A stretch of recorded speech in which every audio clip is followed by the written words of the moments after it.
To absolutely no one's surprise, Democrats are politicizing the shooting that occurred at the White House Correspondents Dinner last night. And Representative Jamie Raskin out of Maryland, a Democrat, is now calling for gun reform and for reform on political violence. But then he starts bringing up the SPLC and says that the Republicans' move, or the DOJ's move, to prosecute the SPLC for funding extremism and for defrauding donors is a ploy that actually promotes radicalism. I mean, this is a crazy interview on Face the Nation, but let's take a look here.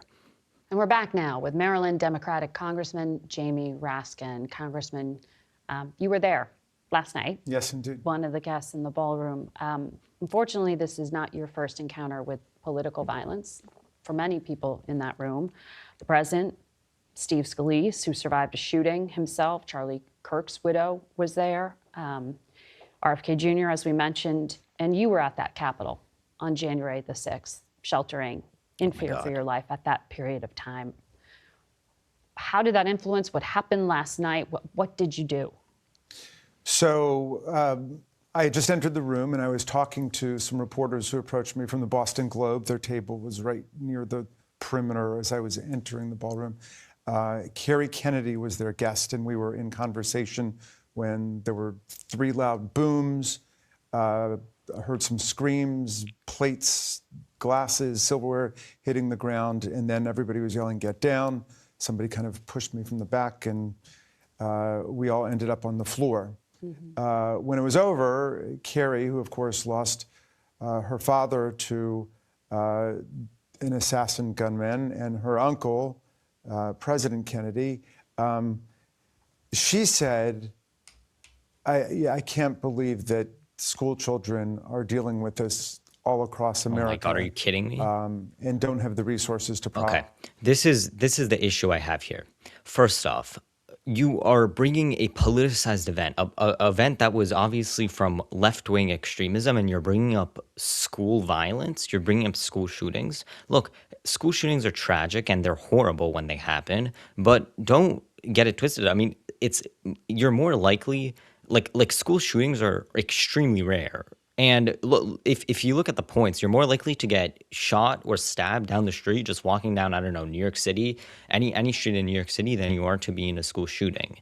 There's an obvious political connotation when it comes to school shootings because it's not a real issue.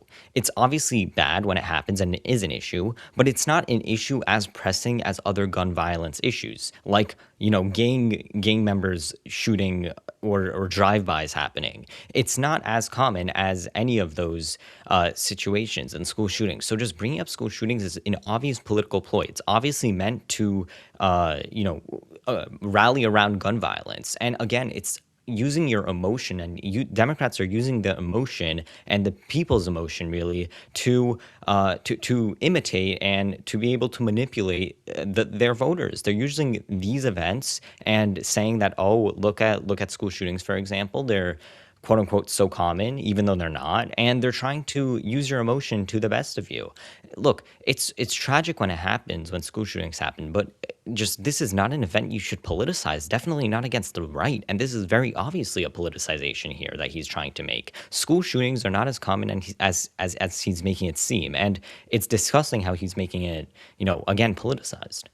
Process their trauma. Mm-hmm. And so that launched a conversation about gun violence and how, somewhere between 275 and 300 people are shot every day in our country. Yeah, and out of those 275 to 300 people, on an average day, not one of them is in a school, because it just is not common again. What is much more common is gang violence. It's walking down the street and getting shot with an illegal gun almost always. So this has nothing to do with gun reform or anything like that, as Democrats are making it seem, and it's horrible. If you really want to focus on the trauma that is that kids are facing. Focus on the trauma of getting attacked by their teachers. Focus on the trauma of getting indoctrinated by their teachers. There was a teacher that literally carried out this attack, and he wants to talk about school shootings now. The teacher that funds his campaign, the teachers unions that fund Jamie Raskin's campaign and endorse him, those teachers unions are literally indirectly responsible for this. And we lose more than 100 of them every day. So even as this nightmare was unfolding at the White House Correspondents Dinner, dozens and dozens of people had been shot and killed in our country. And so I hope this isn't just a inside the Beltway story. I hope we talk about the conditions for school children and people all over the country who are dealing with this. No, it's a good point. We benefited from all that security. Those That's right. children across the country don't have a sliver of it. Well, that's right. And I heard President Trump talk about this demonstrating the importance of the new ballroom, and he sent out some messages about the ballroom, and that might help people who are visiting the White House. But what about people who are in shopping malls and movie theaters and high schools and so now he supports the ballroom? I'm a little bit confused. He's trying to pivot, but look, the one good thing that came out of this is that Democrats have to be supportive of the ballroom now. There's no logical way that you can not support the ballroom. This is the greatest, political stunt there is in that case. Obviously, this is a tragic situation. It's horrible that it happened in the first place, but really, security-wise, the ballroom is very necessary now. Elementary schools across the country. So I hope we can have a serious, bipartisan, national conversation about what we can do to improve public safety for everybody. Well, to that point, we're in the 10th week of a partial shutdown of Homeland Security, which, by the way, Secret Service falls under the umbrella of Homeland Security. So do many essential workers. This has been just tangled up in this policy standoff in Congress. Yes. Do you think things change after last night?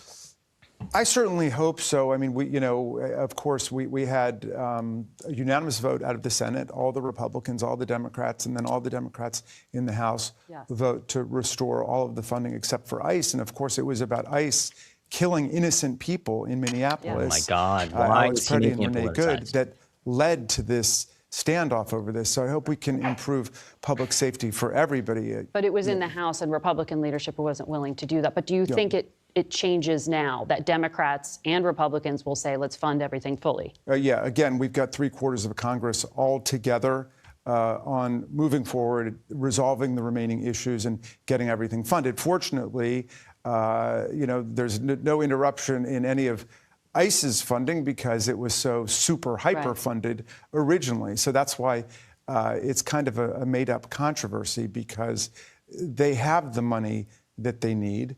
But we still have to deal with the underlying issues that led to this in the first place. It was the Democrats. If they have the money, then why isn't he funding them? If he's saying that, they should be unfunded, then that's why I'm unfunding, the entire DHS. But if ICE already has the money, then just fund ICE too, because both ways are going to have the money. I'm not understanding his point there. Democrats' position to hold that up. Hold up. To make the argument over changes policy-wise to ICE and CBP. Well, right, after the killings in Minneapolis. Yes, absolutely. And the vast majority of American people agree. Okay. Well, no, what's made up is the idea that ICE somehow isn't getting its money. Got it. It's been getting, it's got the money for a long time because of the original, big, beautiful bill. The president, I want to make sure that I recognize what he said, because we don't hear him speak this way very often. He said, I asked all Americans to recommit with their hearts to resolve our difference peacefully. And he talked about being unified with members of the press. Yes. Well, that certainly, that's a new message from him. That's great. He had called the press, of course, the enemy of the people, and he's been engaged in a lot of lawsuits against your profession. Yes. We are going into this politically charged midterm. I just want to comment on, Donald Trump's reaction and all of this. He reacted wonderfully. He reacted like a real leader, and I don't believe any other person in his position could have reacted the same way as he did. Donald Trump is obviously very, very, very, very, very conditioned in these sort of situations. He has a lot of training from the past assassination attempts and the past, in violence really that he had to deal with. So he acted like a real leader did. He He just went through this like nothing happened, and it was insane to watch. Like if you watch the press conference, he was making jokes. So like, look, I think that Democrats have to acknowledge that Donald Trump really handled this well. Season, there's going to be campaigning around the country with lawmakers out there. I mean, does something Yes. change? He said this. Does something change? Does Democratic language need to change as well? We have said all along that we need every politician in the country, every leader in the country, every citizen in the country denouncing political violence across the board, regardless of where it's coming from. Yeah. I find this a welcome change in rhetoric, but what happened last week? They brought a lawsuit against the Southern Poverty Law Center, whose whole purpose is to Oh my God. investigate violent right-wing extremism in the country. Are you kidding me? Like, he's really going to do this right now. He's trying to point fingers now that the Republicans are feeling the violence, that the Republicans are feeling right-wing extremism. I mean, this is just horrible, horrible, horrible, horrible. He's trying to politicize this event once again. He's trying to point it at the...